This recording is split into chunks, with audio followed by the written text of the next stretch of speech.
nature's best, Bobtail.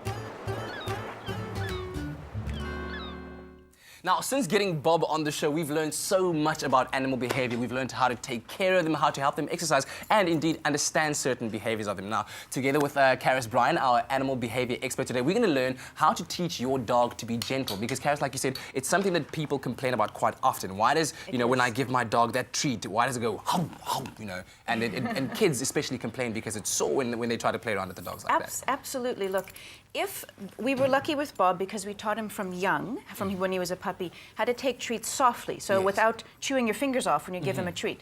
Often people who either haven't trained their puppies or people who adopt adult dogs, you wind up with a grown dog who may be very friendly and not aggressive at all, but yet when you feed him a treat, it's very, very sore, and people don't know how to fix that problem.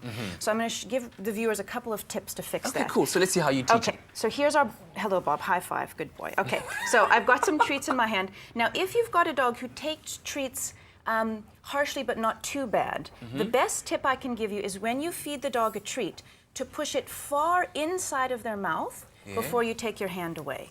Like so, I'm just pushing my hand in. Let me show you one more time with Bob. Bob, this is a hard job. Hey, Bob, you got it lucky this morning. You push it inside his mouth, okay? Yes. And then the dogs naturally start opening their mouths. The worst mistake, okay, don't do it like this, to sort of feed a dog and pull your hand away. Yes, okay. Because then they try to snap because they think you're going to take the food. So that's the main tip for a dog who takes it a bit hard, but not too bad. Yes. If you've got a dog who takes the treats very sore and you really don't know how, and you can't push your fingers in all the way, the magic tool is to get a spoon, okay? A spoon? A spoon. And high five, Bob, thank you. And then you put the treat on top of the spoon so that you've got some protection for your fingers. Close towards the front of the spoon. Close toward the front. You still have your fingers there, because for the dogs we're talking about, it's like they don't know the difference between food and fingers. They don't know how to make their excitement about treats softer. So by introducing a spoon and feeding the dog with a spoon, they won't bite so hard, and they'll actually lick to get the treat off, because the spoon mediates the whole thing. The metal is a different taste, and obviously they don't want to chomp so hard on the metal.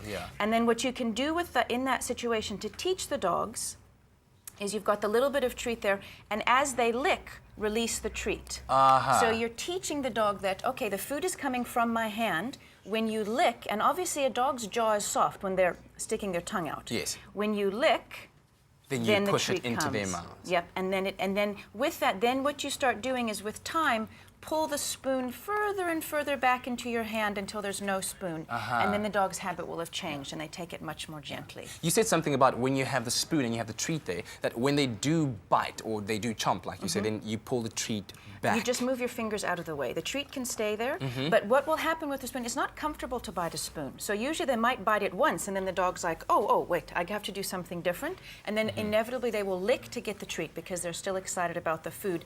And if the licking results in getting the treat, then the dog will continue licking to get it next time. And I think what's important to remember as well is when you said it's important to know that it's not because the dog is aggressive, it's just a natural kind of reaction, because food means excitement. It's fantastic to eat food. And the thing is, most dogs, if you watch them eat out of their bowl, it's quite an exciting event, and they chomp, chomp, chomp.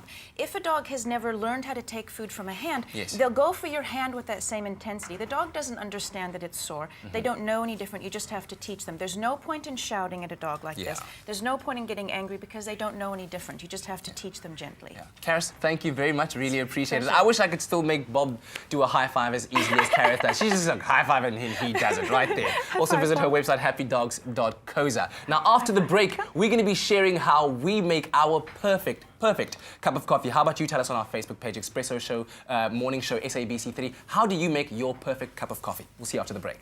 Stay with Espresso and SABC3.